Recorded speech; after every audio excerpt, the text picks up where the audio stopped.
Ертеде бір үйде 3 дос тату-тәтті өмір сүріпті. Мысық орманнан отын алып келсе, қоян үйде тамақ істейді екен.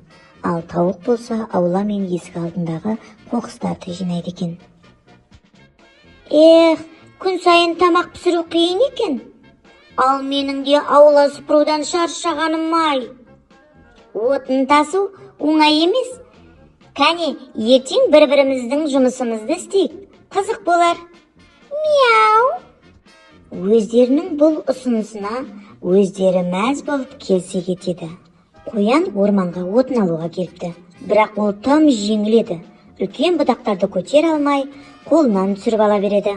Ай, менің бұл ағаштарға күшім жетпейді екен. Тауық үйге келіп тамақ істемек болыпты.